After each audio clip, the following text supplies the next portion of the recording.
আজ সকালে বানিয়েছিলাম চিড়ের পোলাও আর চা। তো চিড়ের পোলাওটা একটু মিষ্টি মিষ্টি বেশি ভালো লাগে, তো মিষ্টি মিষ্টি করেছিলাম। আর বাদামটা ঠিক আমার পছন্দ না, ওই জন্য বাদামটা দিইনি, কিশমিশ দিয়েছিলাম আর অল্প একটু কাজু দিয়েছিলাম।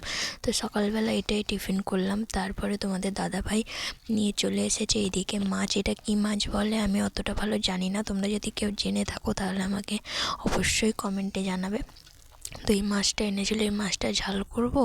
আর এখানে দেখো আমি আলু কেটেছি, এই আলুটা ভাবছি আলুর দম করবো। তোমাদের দাদাভাই দুদিন ধরে একটু আলুর দম খেতে চাইছে, তো করা হচ্ছিল না, তো আজকে ভাবলাম করব। আর এখানে দেখো ধনেপাতা কেটেছি, এটা হচ্ছে আলুর দমেও দেবো, একটু মাছের ঝালে একটু দেবো, আর বাকিটা হচ্ছে ধনেপাতাটা বাটবো, মানে চাটনি করব। তো দেখো এখানে পেঁয়াজ আর পেঁয়াজ কলি কেটেছি, এটা হচ্ছে মাছের ঝালে দেবো বলে, আর টমেটো একটা মাছের ঝালে দেবো, একটা আলুর দমে দেবো, ওই জন্য কেটেছি। তো চলো আমি এগুলো এবার ধুয়ে নিই। তো তারপরে ধোয়ার পর দেখো এখানে নুন হলুদ মাখিয়ে নিয়েছি, সবগুলোই করে নেবো, রাখবো না, কারণ প্রথমবার করছি, জানি না কেমন হবে খেতে।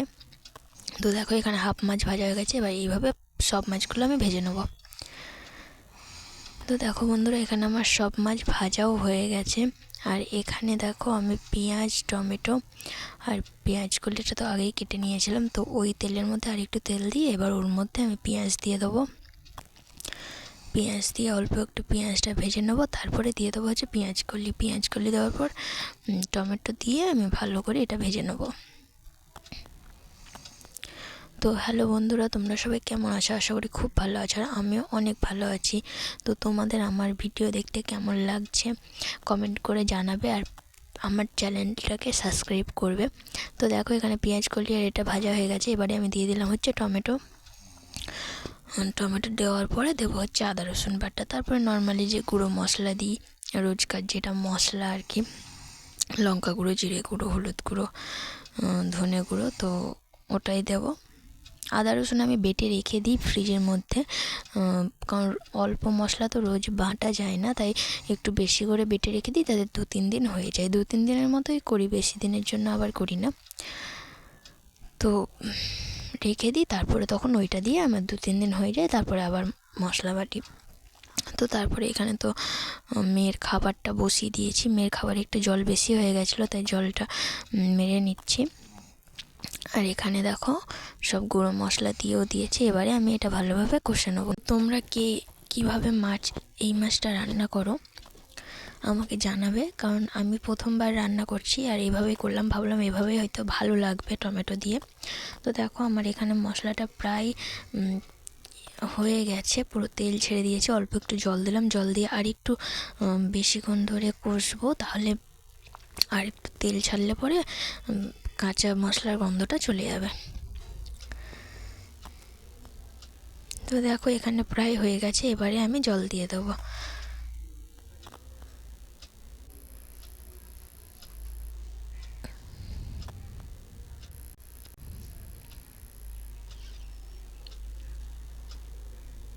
খুব বেশি জল দেবো না, অল্প জল দেবো, কারণ একটু গাঢ় গাঢ় করবো, বেশি ঝোল করব না,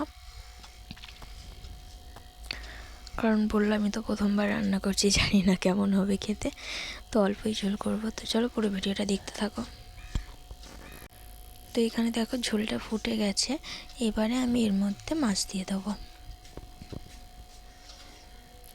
তো মাছটা দিয়ে একটু ভালোভাবে ফুটিয়ে নেবো, তারপরে দেবো হচ্ছে কেটে রাখা ধনেপাতা। তো দেখো ধনেপাতাটা আমি কেটে নিয়েছি, আগেই কেটে রেখেছিলাম, তো এবার এটা দিয়ে ভালো করে ফুটিয়ে আমি এবার নামিয়ে নেবো। আর ধনেপাতা যে কোনো রান্নায় দিলে খুব ভালো লাগে খেতে।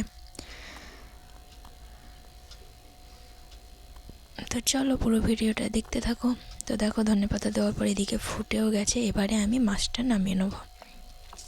তো এখানে দেখো মাছটা আমি নামিয়ে নিলাম। তো মেয়েকেও হচ্ছে আজ এই মাছটাই দিয়েছি, জানি না ও খাবে কি না। তো ওর রান্নাটাও এদিকে হয়ে গেছে, আমি নামিয়ে নিয়েছি। আর এদিকে ওর জল গরম বসিয়ে দিলাম, ওকে চান করাবো বলে, ততক্ষণে আমি আলুর দমটা বসিয়ে দেবো।